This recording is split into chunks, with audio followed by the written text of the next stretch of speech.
Zamuang Bazar ani hey enge moni anzuar na samay hey inrin ni bazar ni Zamuang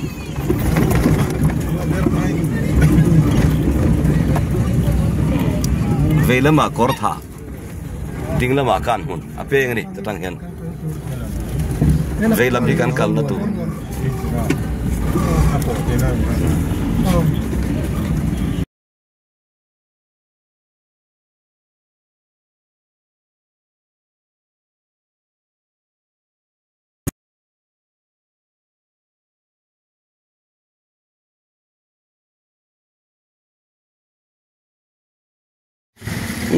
tên là hiền Zamuang Bazar à kan nom ne ka thil hit lo me mo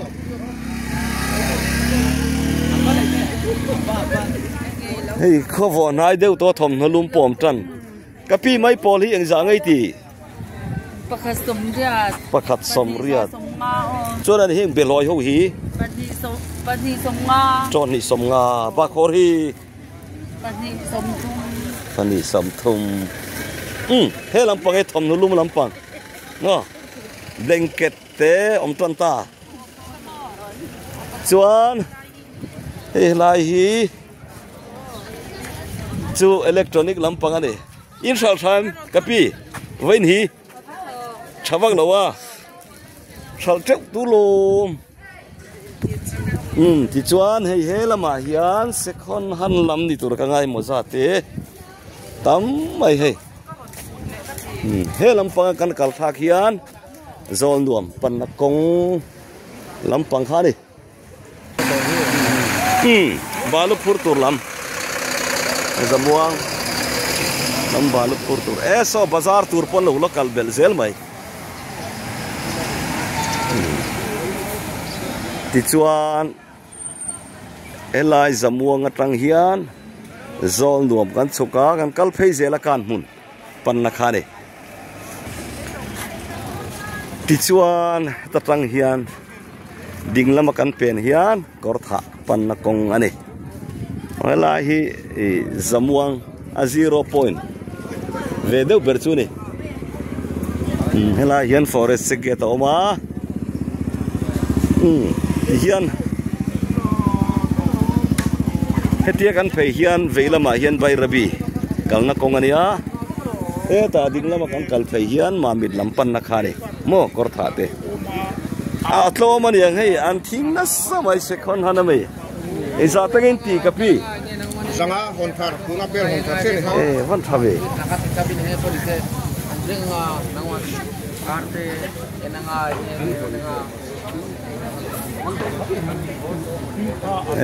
an nuam khop mai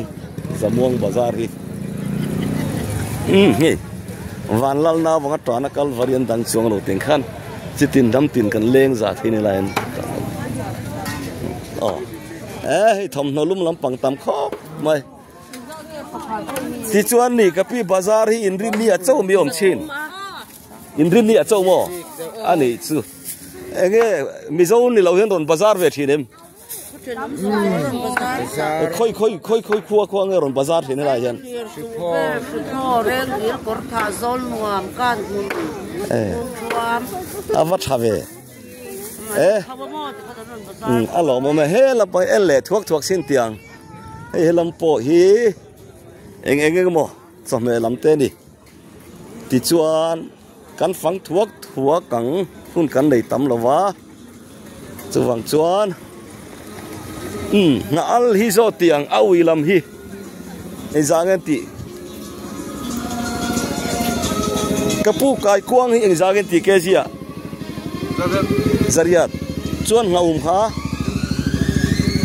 hey jali man ka gathum hey zaru belum ve kami vai khan hey jaret mam ani tak chu ti chuan ani hi tiang nga lang chi sei deu hi e za man nge mo he tiang hi e zangen ti ke sia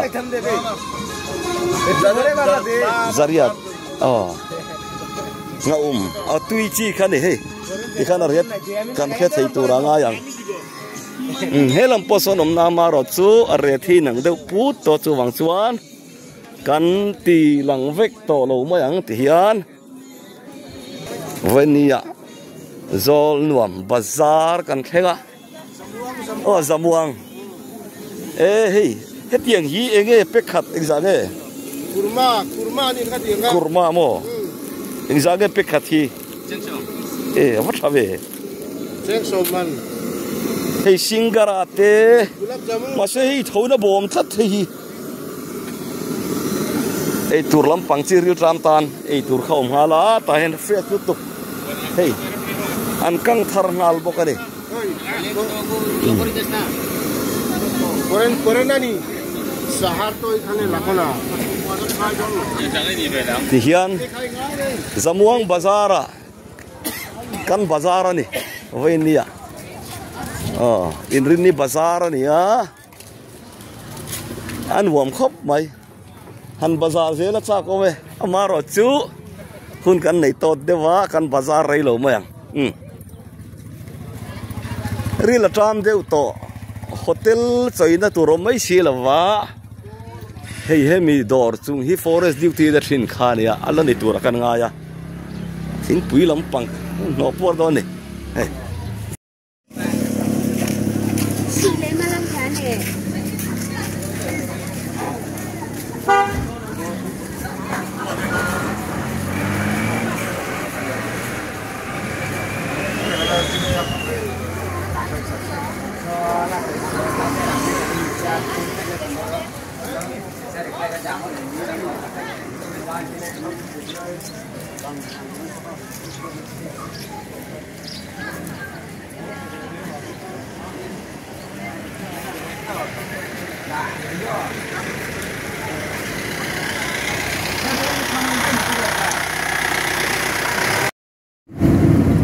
zamuang le kortha inkar elai chu nuam pur khop mai kan malam songe en do ne ro kan hello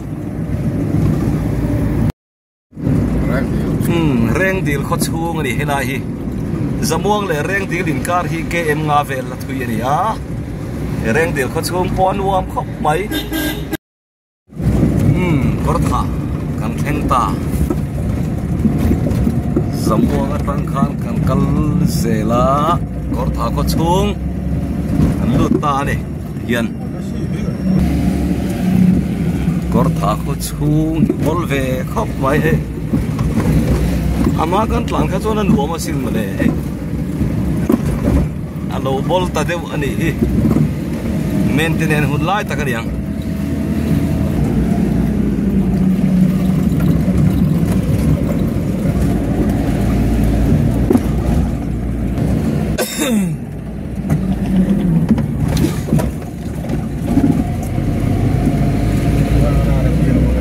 sa ta hai ne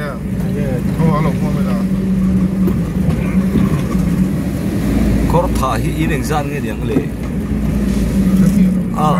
mo hi lian ve rio mo in sanga zaru va chon ting mai lo mo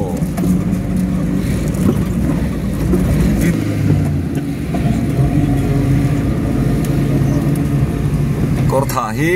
video thut mun ania kho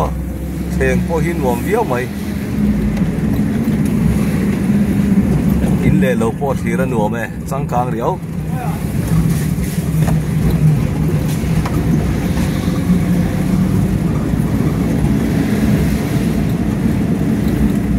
kortha ko hran biakin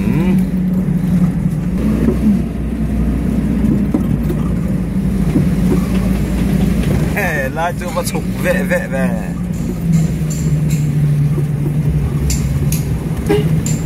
chuk ve ngắt không ai lại chứ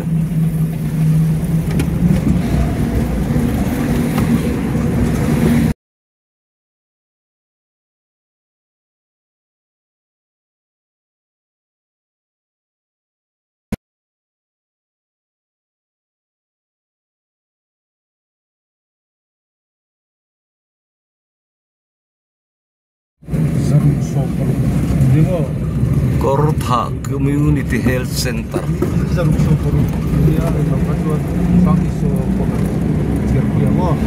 In the Sarivel Borani Tomer, Kortha hi.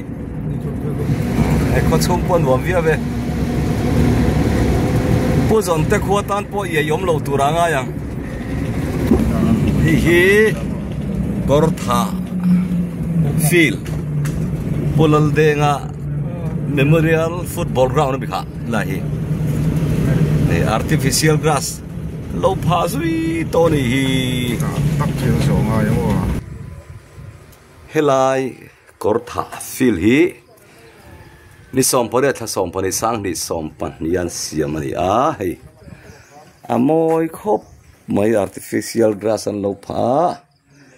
ที่ชวนฟิลซีราเฮียนจานอินเคลเทนตัวรินไลท์ที่อินฟีดแบ็กบอกกันนี่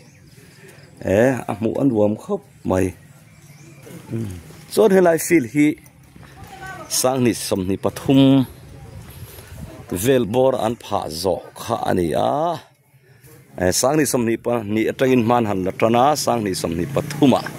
เฮลายกอร์ธาฟิลฮี artificial grass ฮิผาอันนี้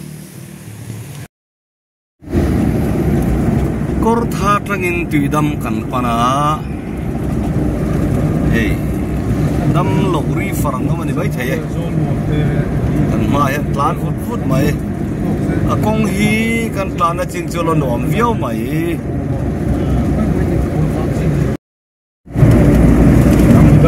ตุยดำเซลล์รูสางเตขวากันเทงตาคอยลายเงินดินจุกเท้าเหล่าทุ่งเซลล์รูสางเตขวาตีจินจ้องก็กันเขียดนี่ตุยดำขวาฮิอินเองจานเงก็เฮ็ดเสียแล้ววะอินจันนี่เวลบอร์จุนนี่ตัวรังไงนี่รินทูเนี่ยกันใส่ชวลปนินเต็มแล้ววะที่ไตละตุยดำตีตะกาให้อันเขาแทงปอดำฟิลันในชาให้น่าจะปอยเห็น artificial grass ลบผาฟิลันวงครบไหมมูนัวไหมสุดท้ายกอร์ธา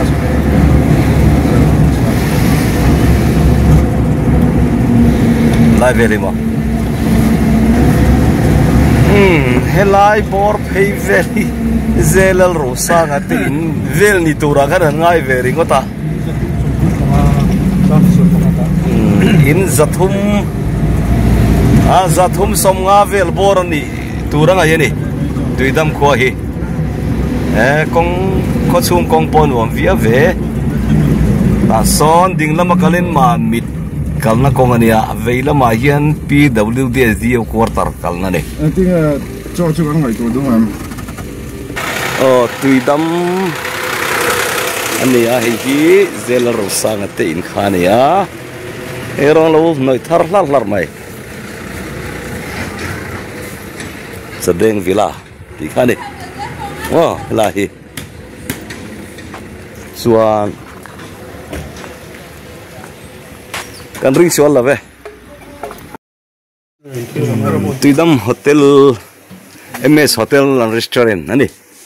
จับพี่กับพ่อยลมส่วนตุยดำโฮเทลเฮียน MS Hotel อันจอกันในดอนนี่เจลล์รสังเตขวาตุกชวนอันในดอนนี่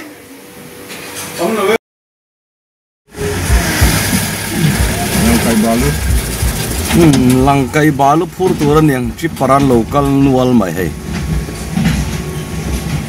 กองเชียดไว้นอนแพ้แล้วนี่ตัวนั้นตุยดำมาตั้งอินดาร์ลักกันปันเลเมกันนี่กงจูกันข้อกงเดพอนเดอรวันนี้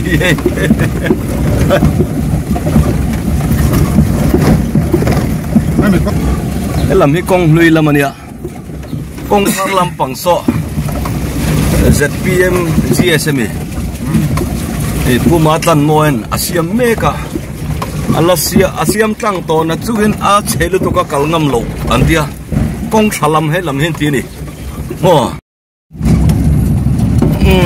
ตุยตะมาจังพานดาร์ลักเทงตาดาร์ลักไก่อันที่นี่บอกให้ได้ดาร์ลักเห็นกันนี่ยัน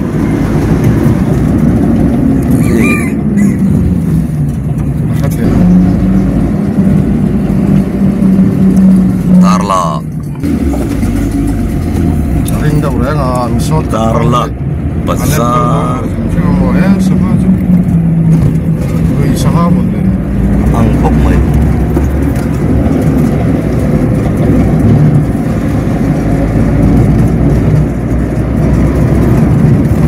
So balu pur turun yang ni po.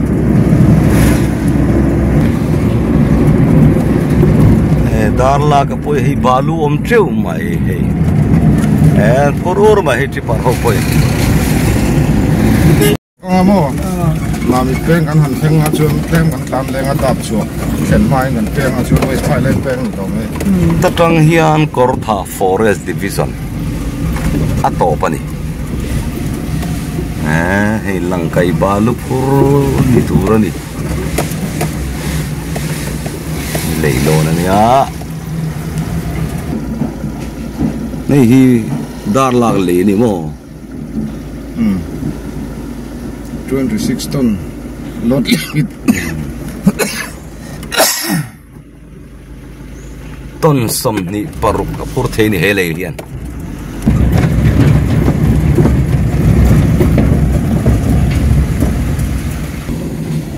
Tatang hichuan Mamit Forest Division ain tran le to a motor ke kok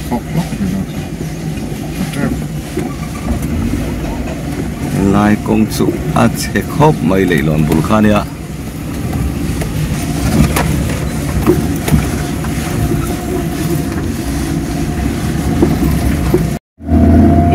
bongwa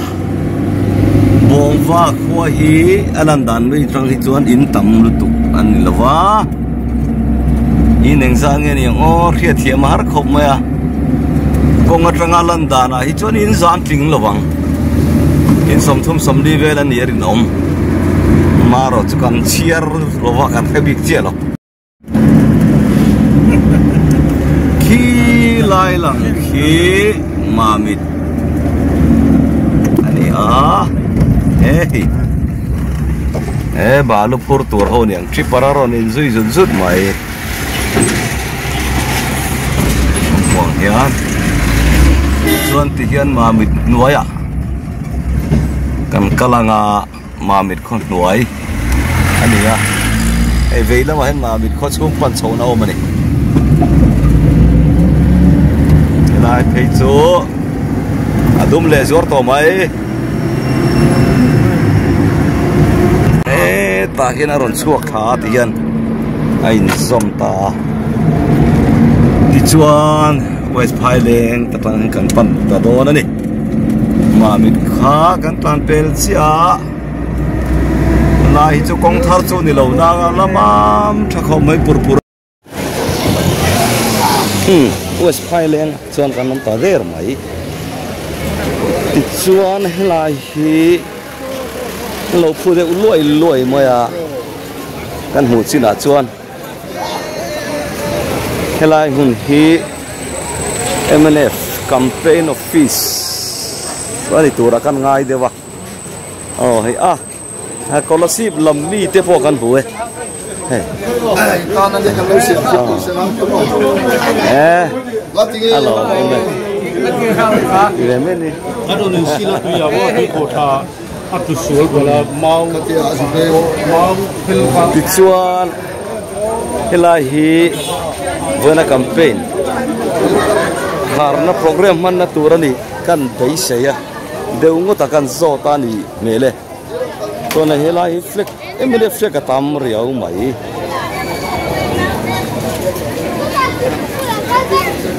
heti hi kan zomu dan chu ani phota chuan hei apia loka hian ZPM campaign office nge ka helowa ta hi lo in tareng tour mai boka ilahi ZPM candidate campaign office ni tura ka ngai casual el lo bang chuma hi tin mun ni ya to ne mere lam hi a thar hunan nei don wange tam khop mai flek hi mishing po hi mara cheng po ni se to na sakan du tok ri photanga sei zokin kim chang zokin thi le thei tura in vai sei la a thome tu sarkar nge dam pabial tanan na sat taka malatrin ti te po phak tokin kalau zirve fo trin ani MNF ministry puzoram thanga kai suai na nuaya bial du MLA chatak le chaktak mai purin tluang asai lo kan neya voinia hun lo takamin boral san hi rilru atharin poi ka ti takset in kawi takset ani purin tluang asai lo kaltangin dampa bialin nasatakin ma kanson ni ti voinia hian asat siang tu te chu bial mi pui te hi kan nia voina kan hun manak nunga building lian pui po hi purin tluang asai lo malak na kalmek ani ti voinal kalkhom hian kan sa siang berome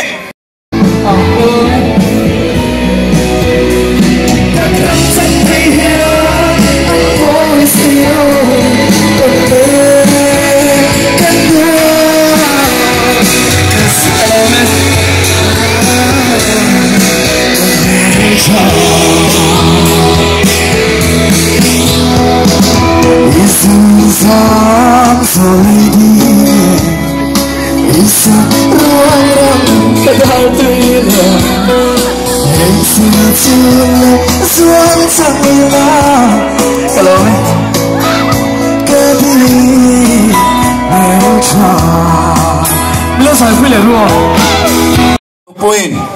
kan singa miron uap thea purin klong kan nga em achti rual chuan voina hian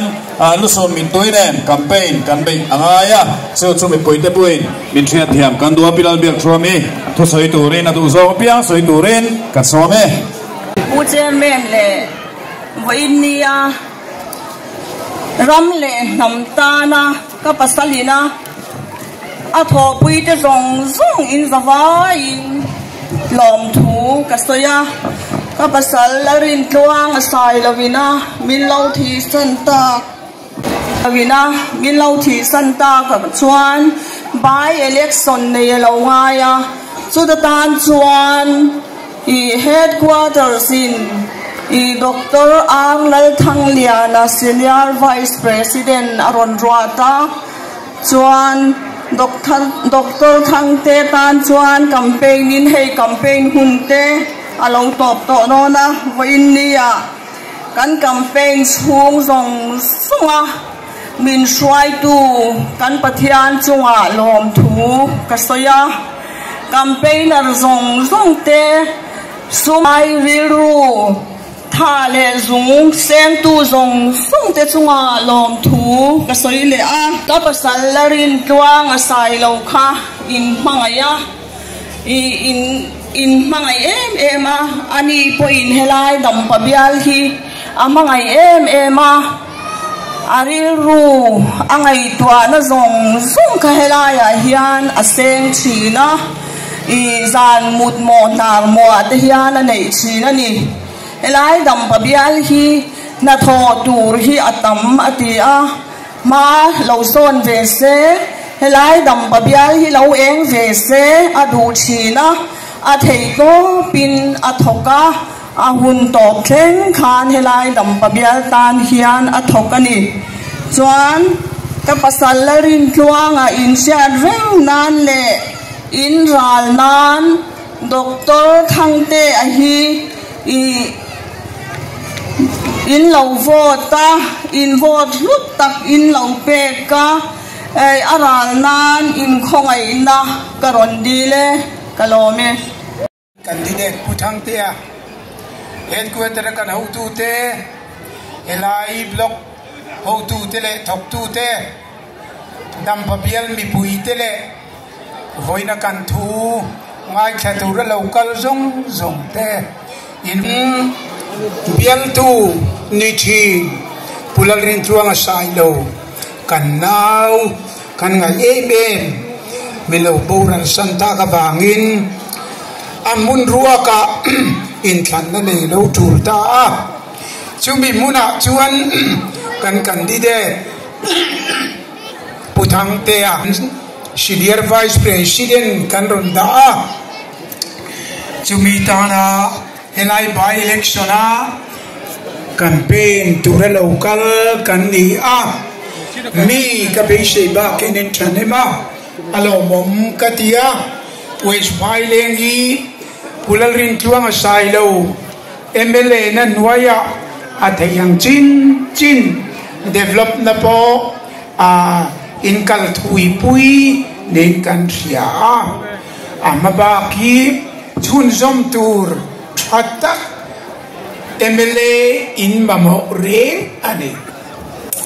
chu wangin voina hian chu tatan chuan party rang ten kan ron neya party ten khat chuan an candidate po an zuar phung fe ngam lo khop mai ti kan lo ria chu wangin voina chuan ke ni chuan akoi kom akom chap zuar lovin achunga ara amu akoi ka atak taka por ngamin puthang tia in thantin turin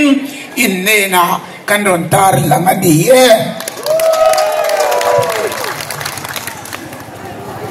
kan king puichen kan chuan an party candidate soimoya han divak turin nang ni pecho shi chiang per in lo ni a ti chun puthang tia kanan thang hi ani nataka chun het kur kan than main abial ruwa kami pui kan block kan unit kan thok tu tin puthang te kan tu ni anron tingala candidate tur ngai tu nomination committee thu azong zonga yen a olsam takin puthang te kan vai khana tifu po kanin tia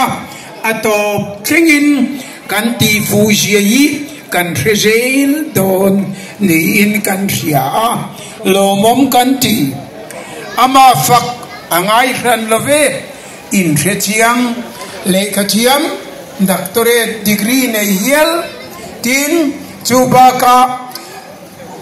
MLA apo fuitam lautin minister launi to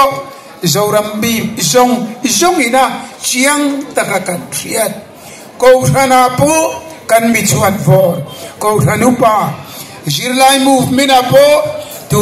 mas silong atangin mizorama heta siat lo miit ber zorna ber ani chuwangin tuna chuan kan candidate ten khatenena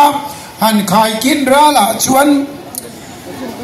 ara kom ke ara akoita han kin tlana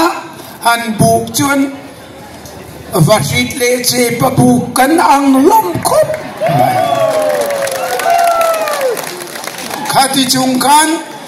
vasit ai chuan che hi akhin zoma mai latital de chuan thawani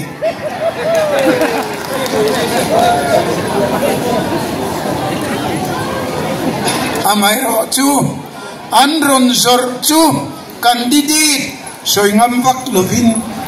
kan sarkara ruling hi min vote ting ro akom anron zuarani akom anron zor sarkar hi in than dotle andai tingangem ngai tua thamahom in than lia pichuan antladon tia chiangi ema chuwangin engatingi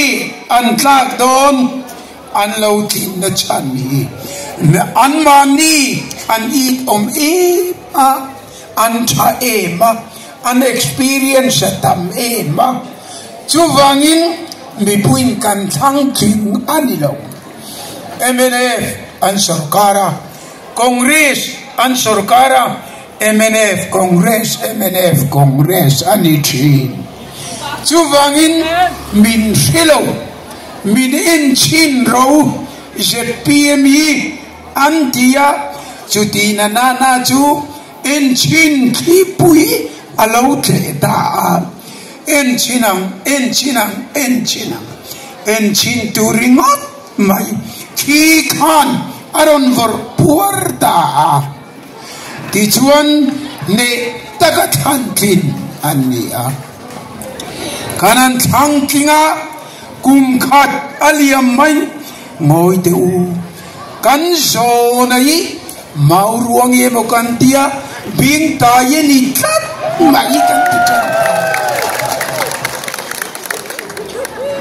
akum ninan kalle pecho anzor ka mi puin andam doi ming kan hilova mi puin allo phua sakta irfiak dam doi ten suar ta ni male hi apoye men khoilaya fiam tu thot thiam te chun eng pon lo sayang ram ruai tu per ho tu pa per chuan atu ka lang le mai tu dot voi tamanan soi chu zoram mi pui chuan kan ria kan chenom state in an riang tia lau omani chu wangin tuna zit chuan wayeme point hoyen hom zo to lo en siovin hoyen hom zo to lo tu nai bira pe chuan kan ko khan kan sinot ho tu te thin rimin le khain asam rifle ram sira man kum som tamata ko khan ram kha lak sak tuma le kha stay order nen anva pe ka kan sinot headquarter ina anan riat china pe chuan antinary me em my ero chu apoimo bi a omani kan ko han lian per teleka thil sual lian anti kha ka chu pakhat ni sela mizoram hi anei tuni nale aram nei tuni nale chumi khoi sundan thu nei na chu mizoram mi puina kum som ni kan tor nale kan martar sang tam thi senina abaptisa ale chua mizoram khota kan da tichuan Indian Constitution article jathum somsari pakhatna jina engtin ngeti India Constitution hian engpo khopo lojiak sek ma selam mizoram neituni nale aram khoison phal na chu India Parliament kuta a omlovo mizoram assembly kuta ka ain zia ko chu dairon nek de dona kan tria chuan MNF chuan hi inron khoyenge kan rem tilodin sarkar ma sa hausa kan lo pas dai to ani amaro chu ZPM sarkar local chuan tuene mo kon lep tam dan lovina chang ti lampang ang mai anilo mizoram pum pui ram nei tuni nane akhoi che na thunei na pum lum kan nei kha pulal duoma sarkar chuan acha bika dil hia jupeli ni dai ngaba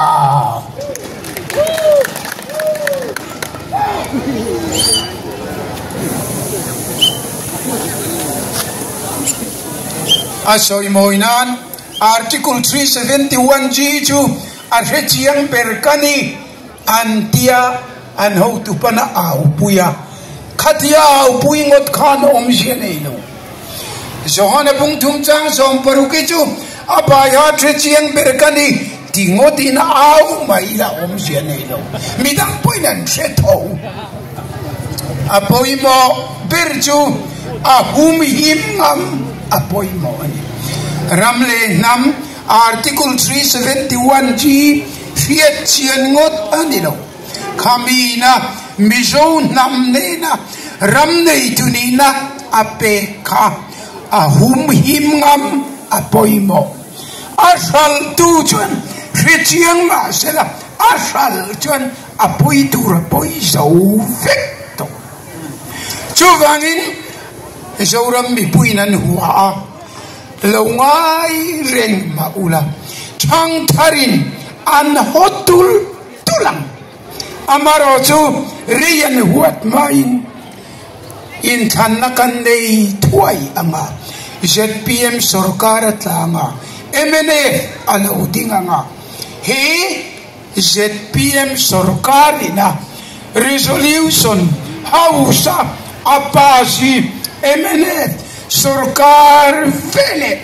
nolin ramnei tuni na chu mizo mi puya hausa kanron pele ngal dona ni ti lo riang jo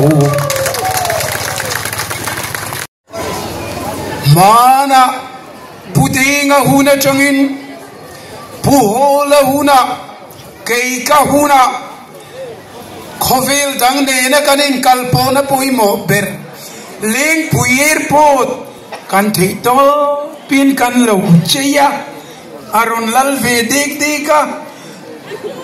sipai ne na ral buayini keinin kan vawa ishal vai chun MNF chun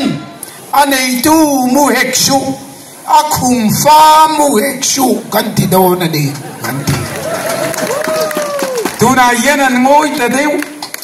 nam ta na poi hi an khoi char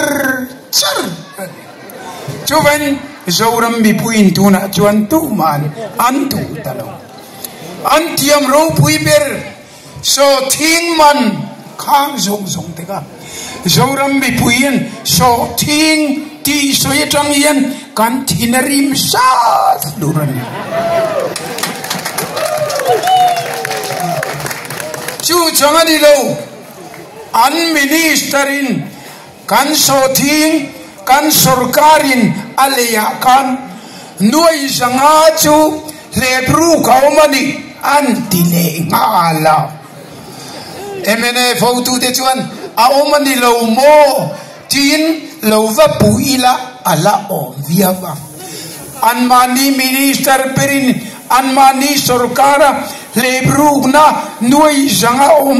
an puang chu mizo thon tua pa fa kel pil ru ang deu kha ani a thak em ani chuwangin molna atna chitsualna nampoi khoina he yana jem lak lok to heng zong hi in thana ankal chau pui huna chuan enga tingi puthang tia lo thang king ro kan ti chu atota sarkarna MNA fin asia huna chan voni na poimo tuna pichon MNA party number 2 senior vice president voitam MLA loting to voitam minister mingtang takalo to sumi chu dam pami puina inan nei zui turizu arei tulanga tifu inin titul tula chuwangin lelam kan ZPM unau te chu in ila an long hi tuyeluta an paingat ngat to adot le achuan apil don achiang tu long pil tura dam pabial mi puite chuang re su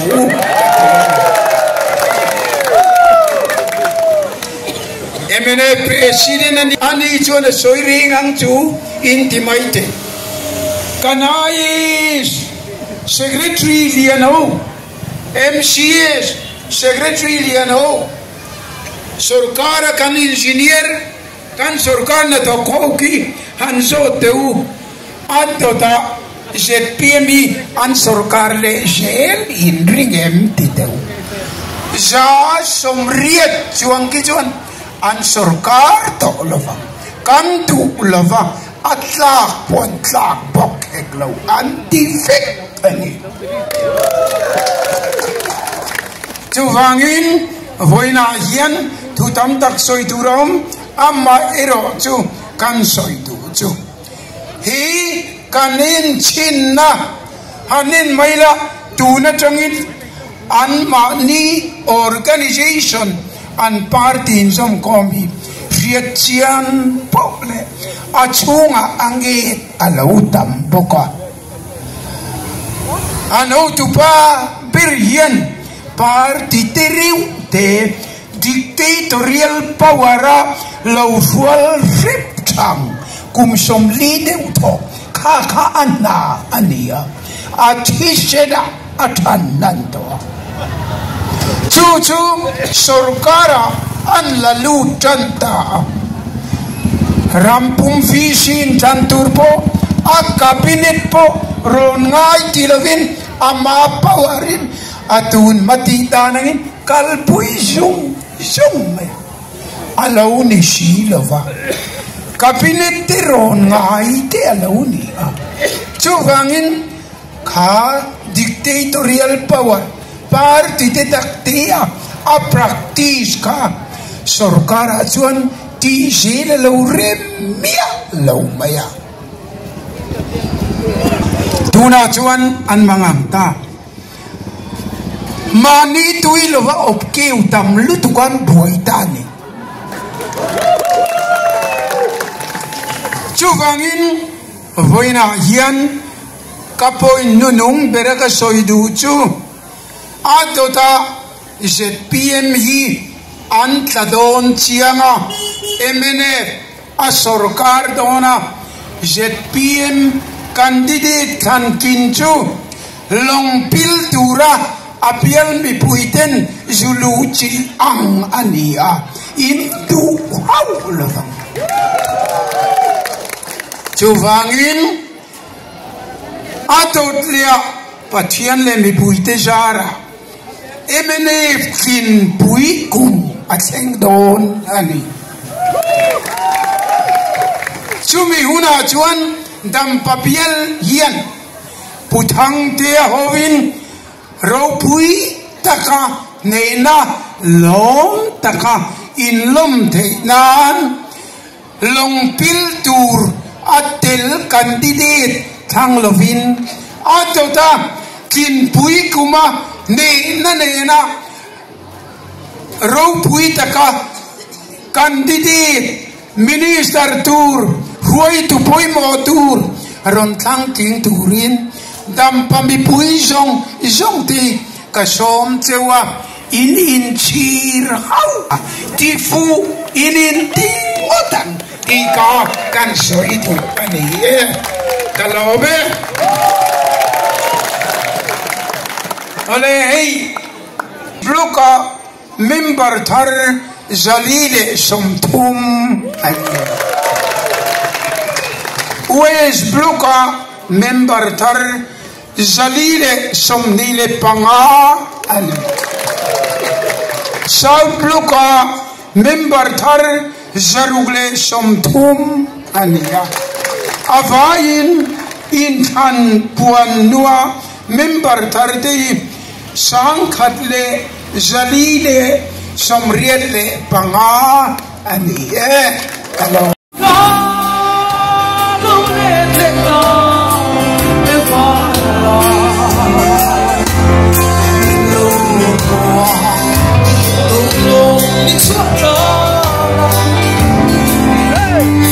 Inside, fighting the whole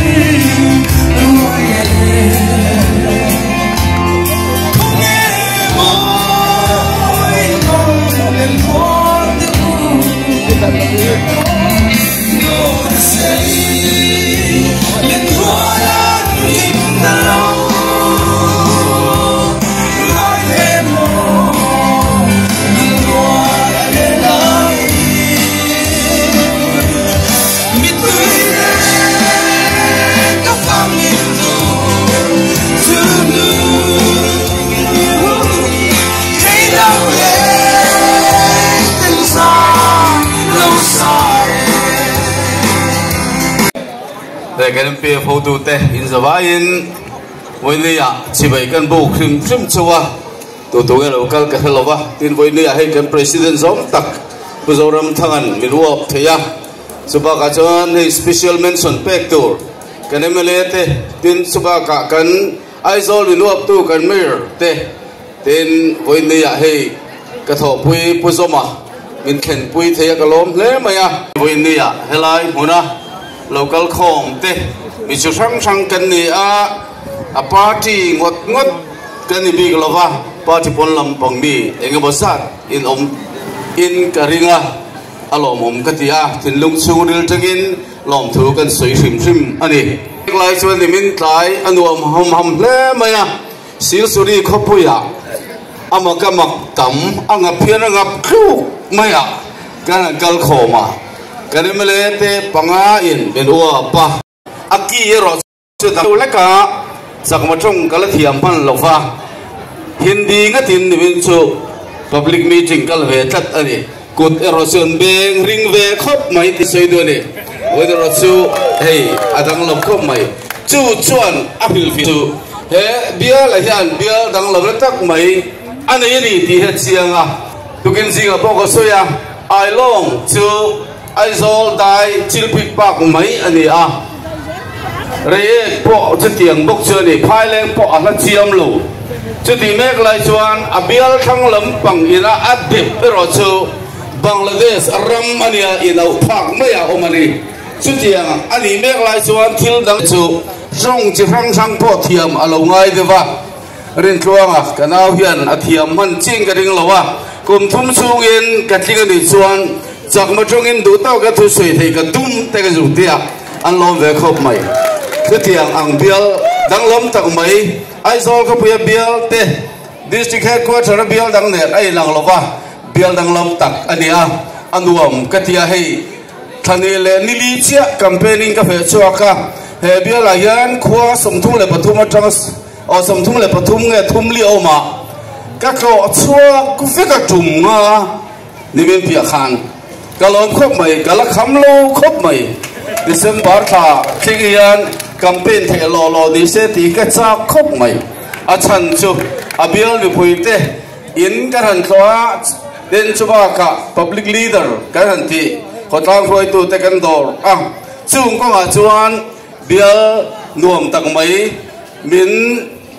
alo dong song tu thatak tak te kan han pu na bial ani hi wani hian kan soi chak ve rim ani adang le ka soi do chu hei he bial dang lam na chu India rama district tam tak asang biom lai hian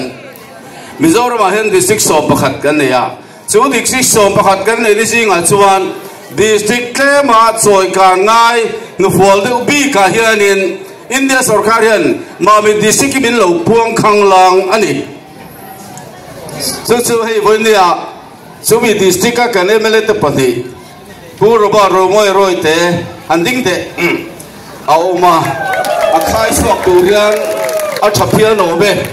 chuan kan engineer h laji liara handing le te special mention tem be te chuan pakhat kha kim talawani lobo ma hasak kha abadik em tiro pakhat kha he district a hian zaza MLA kan ne la khan pakhat chu kim talawani tu man hoinia he din phun hi kan ding dona karim le zong tak kana lo din thua hi kan chan dona ro puinara ma min kal san do ti kan soi theilo tu man kan soi lo khiar lo thila lo theng ta a pakhat lung tu pathum ni chin kha pakhatin kan thiam ta a khoi takin kan camper te khan in rep ti chuan atop engam rem sanga la khasale se kawadu em lomo makhan ten rual an kim talo ani apa poem sumi bang chuan win hian November ni so pakata hian to man by election dor don ti kan soi thilwa ma se chu kan ma chonta ani sumi bang chuan win hian lo thailo win ke po MLA pathian le mi puya wangin tram ruk voi ruk khantin kalori to Diji kan Presiden Zong Tak Seng Khan a senior kalori ta by election nang chia hian din hi karil ruwa au ngai lo kamu ma po kamang ngai lo maro chu no lo kaloni chan ro chu when hian hei kana lo din tro sai lo ne hian ram noe ngam si pai ania alo chua atanga kum som thum le panga kaning kop dan ka ai to hian ka pian puyu nau ne nia te ne hian an dang lam na om mi lo ti ka soi do ni chuang chuan mi rom lo san hian ke po min khoi na le maya chumi wang chuan chung khat ten ngai to na senga nang hian sun som dan om lom mi ni han ti a chu chu bang dang ni sela ang ni ti ngot kha ni the lo wa emene chuan kal phung pa ngai tak kan ne ya chu kan kal dana chuan in khan ong do ne re in nomination committee kan siama chu nomination committee chuan in khan do da ding tu mumal takin candidate a roman thina chu nomination committee kan ti a chu chuan when he bial ta na candidate to rangai do kong ai thore kong a hian ke kalo lan ta ka hian helai bial a hian ka hiat lok le ka tum lok me alovin lo lan alo ngai ta ni ti he when hian kan soidu ani hey khani le nili ka kal chung hian tra voice song MLA candidate kaloni athil dang lam tak ka mu chu ton chumai than hian thuang thum hian candidate abi takin ke ma hian campaign na hian thil ka tonga kong le lama chuan ha thak viau na alo mom lam pak thil tam tak ka mu pa thi pahni thei chu ale lam pang kong le lama min lung len tat om si với này hian chel be nai om si enge mozak vo thar tu ni chi kan president puan lo lam pang po kha thin lung lama lom lu kha enge mozak ke hian ke nei ve rim rim ani ti kan tar lang chak de lek ani pa ti min soi ero cho rem lo ma se in real ruwa in tin zone kha om karing ani chu dang lom na em ani adang le kan soi do chu hei voi ni ya MPF kan nei hi alom oma MPF om na lawa voi khat ba kala ding ve lo ba hei kan ke di le dang te hi chu an ding vek toi ga ring ha MPF om na lam vek ka ke ro che MPF om lo na lam len ma ya ka ding a ton chuma MPF om na lawa din hi anuam bi ke ti ni alfa kome uluk takin chung try na mai ni lovin pa ti sang ten guideline kai suana formal tak kan nei an ni ho na na lungu rola khutlu na kan siam kenga vonne min kai phoi he alo mum ka ti a he bia la kalolu na chana he kai to thina atira ka chiang biglo kalau lom lut ve top maya candidate puan ni kha September ni thum alo ni kha puan ni tang khan khali le ni thum ni li alo ni ta ni tin kar tin mayan helai bial hian lo lut om ve tak ka ni hi ke mayan mak tak mayan arol lang thar ta fo maya bial nuam lung le ya tram nga azoning kan watlinga chumenuwa bial har salu tuklowa kan ding le kan tling le maya ton chuma lai bial nu lu kan ni achani enge niang le ti ka ngai tua ni chire ka soeng khan bial khai chuangai aspirational district karanti India ma district sale soble pangabor wel khan chua zinga mami district lo ni ta hone hian khai chua dom kan ngai em district a hian karol lang lol mai he pathian in thil tuma nei nia ti ka ngai tua chuwang chuan ka ti to ve ka ni chuan pathian không ai na sa ra tun chuan kan thing ani chuan kum thum chu ki cha kan khai chuak dol lo kum dang nga mo sa tangai ni ti kha lo he thia mula pathian in rematia bial mi puiten remantia he ta pa ti puiten rem antina aum so zelei chuan kan tra hi kan keng tlang tura ka ngai ai ti kha kan soi te chuang chuan elai bial hi kan in ang lo khap mai phai le ami te le rei e kami te le khu ta sil suri te mar para lawami te chu kan in ang lo khap mai kan sei sia adang lam khop mai tuki si ka poka soya marnota morning walk ka di na putar pakathian kaban ding laba hian min ron huan chot mai ka pu ka in min en sakte atia ka zup en saka in ka mo to zong zong a chuan ka tiang ang in chia kha ka la holo de huizen in atutur khan pot dinga pitar putar fa nei to lo chom tu nei to lo te khan di Janau rin chuang hiyan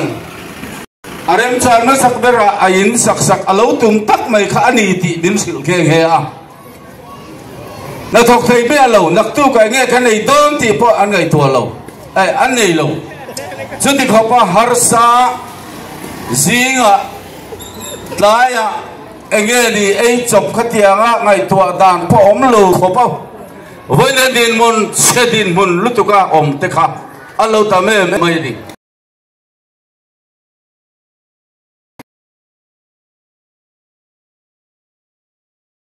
alum lai abial luam cha lai ringota rei takalum to hi to nu na yan junglam ro le le yan rem ati to lo khang noi hung ho so re thei bak ber te te ke thing lo takhi wan ne yan he biala he min da ta ni te poin ka hia a te ne ka commitment ni loven wan ne ka conviction ke ma hian ani ti ka puang du ani chuang chuan chu belo hia sak pakhat na ka duem em ani hey kolosi ser chip champhai long tai ani emere dang lo nai mem chu hei kan pu kan president Trump thum lo ni to kan the na oma kan puan pia lo district Pathum Congress in Thandon te pan puan ni ka chuan in polom lo building polom lo pencil pakhat pola da lo te chu ke ni khan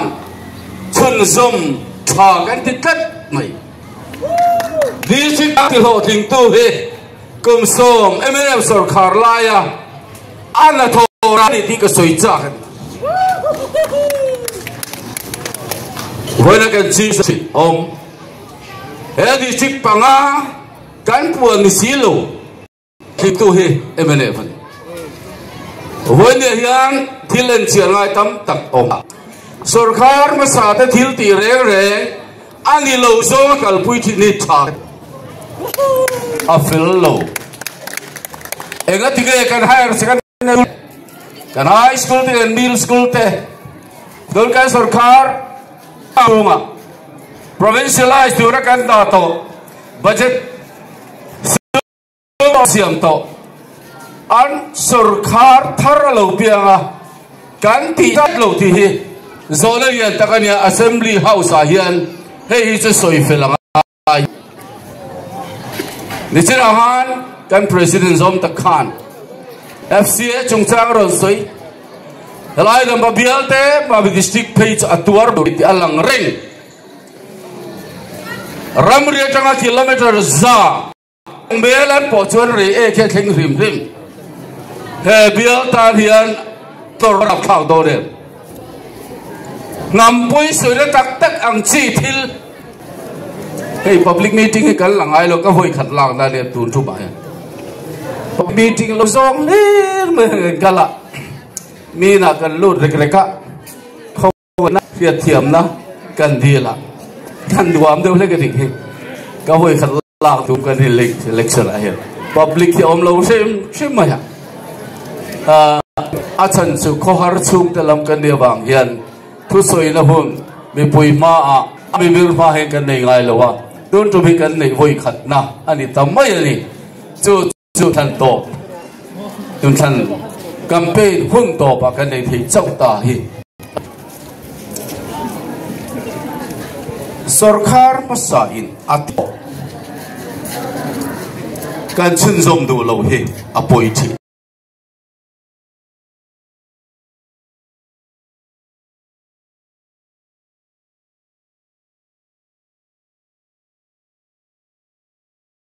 tihian mami pachunga kanum meka so kan hmalama kal phei son aizo lam panna nia chuan hei kading lam hi mamit field mamit playground ania zana ne thim deuh thup maya ti chuan ke ni hi aizo lam panga kal lovin Bairabi road lama tihian kan kal phei do nei mamit district capital chunga tun han kanum meka ni